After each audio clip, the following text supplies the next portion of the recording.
I wasn't looking for God that night, but He was looking for me. He was looking for me. Now here's where it starts to get really funky, okay?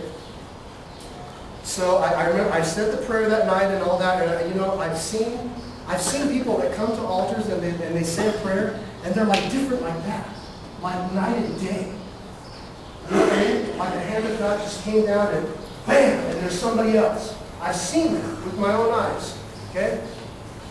But I've also seen people respond to an altar call, and then it takes a while for them to change, okay? Weeks, months, some people years, okay? I was one of those people that I did all that at the altar, but by the time we got back to the dorm, I don't want to say I forgot about it, but I was like, okay, something happened, but, you know, whatever. But then I began to think about these letters I was getting, these cards. It was like a Hallmark card, okay? But it was like a Christian version, like a Jesus version of a Hallmark card. You open it up, and instead of like saying, you know, whatever Hallmark cards say, it would say, you know, a passage of Scripture in it, right? And I was getting these cards 2 times a month, every month for 2.5 years. Like clockwork, I was getting these cards. Anybody in here been locked up before? Okay, based upon those hands, you know how, come on, you can admit it. It's nice to hear your name called at mail call, right? Right? Yeah. Right, you got your friends, they get mail call every day. Every day the same guy gets called. Oh, yep, that's from my old lady. Smell the envelope. Smell the envelope again? You get that every day. Right? So yes, I took those cards where my name was called. Twice a month, I would get those cards, open them up, and they were signed by Rose. Rose. Rose. The envelope on the front, the return address was Rose Gunn, and an address. Her last name was Gunn, G-U-N-N. So the next day after this thing happened in the chapel, I began to think about, hey, those Jesus Hallmark cards.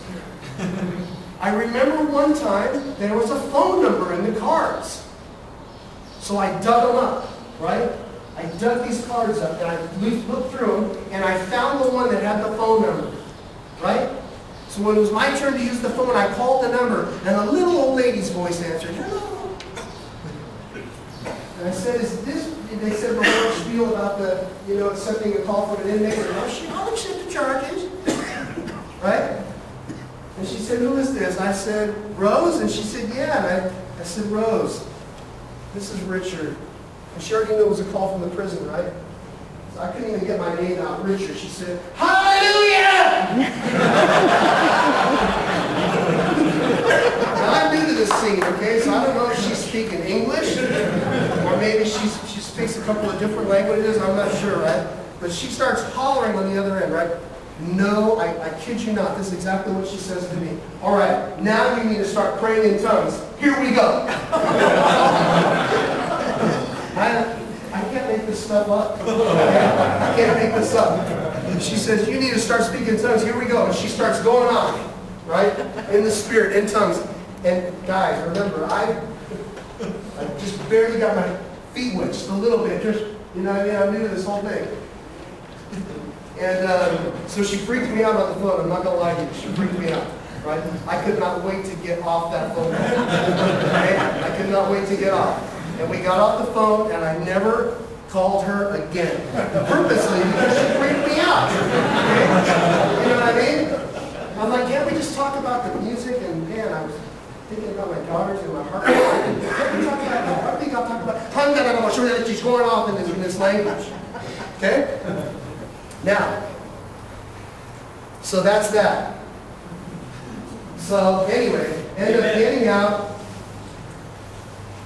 January 1994, ended up getting out. Had a 3-year tail. I immediately dove right into church. I dove headfirst into the things of God, into His Word, reading it inside out, up, down, reading His Word, praying, seeking His face, okay? Crying out to Him, wanting more of Him, and more of it and more of it and more of it. Okay? We're going to fast forward a little bit. 2 years later, maybe a little less. By then, I'm playing guitar and singing in a church. A little church, a little worship team. Okay? I did a couple years later. By the way, I never sang one note before giving my life to Christ. Wow. I never sang one word before giving my life to Christ. And it was this same pastor that I was with. This one night, this pastor told me, "We got no one to sing tonight. You know, can you sing?" I'm like, "No, I'm a guitar player. I'm not singing." You know? He's like, "You know, are you sure you might want to give it a try?" I'm like, "No." I'm not the singer. And of course, he's like, "Okay, well, you know, hope Jesus can be blessed without a singer." "Okay, Lord, we just want to give you a little bit of ourselves. We don't want to give you everything." And I said, "All right." Crying out loud, I'll sing. Yeah. I've been singing ever since that night. Yeah. Praise the Lord. Ever since that night.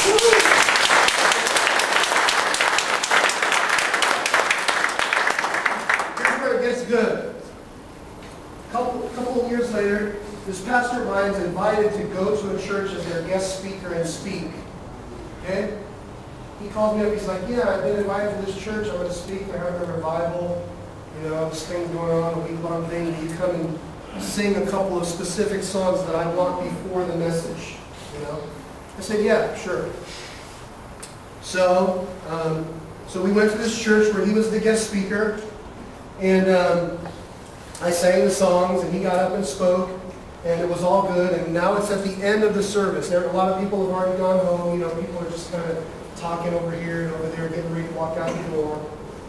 And I'm in the back of the church, sitting in a chair because I really don't know anything. So I'm just waiting for him so he can leave. And I'm like sitting here, right? And just a few chairs over, these two women sit down and they begin talking. Now I'm not trying to be nosy or anything. Okay? I'm just seriously just waiting for the pastor to come so that we can leave. Right? And the one lady is talking to the other lady, and loud. Maybe it was just the Spirit of God. I don't know, but it seemed loud. She was like, "Oh, Rose, you're just so funny, Rose. And you always just are so encouraging, Rose." It was like, "Rose, gong, gong." It was just loud. You know? Loud. And I remember thinking to myself, yeah, there's no way.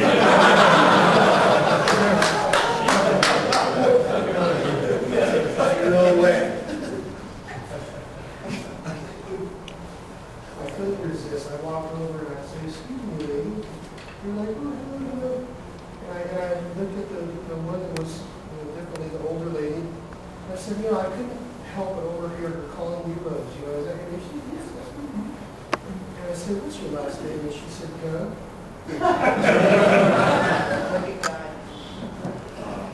I said, "Rose, let me tell you one thing." And I told her, she almost fell out of her chair praising God. Praising God. We ended up having a relationship. I prayed with her on her deathbed the day before she went to be with the Lord. Years later. Wow. Man. A man can't put that together. He's right. Okay? A man can't orchestrate all that. Tattoo, Jesus is Lord.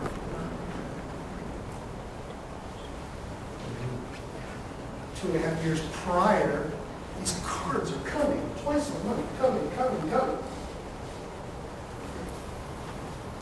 And then he says, "Just in case there was any doubt in your mind that was me, we'll set you right down next to Rose. You ready?"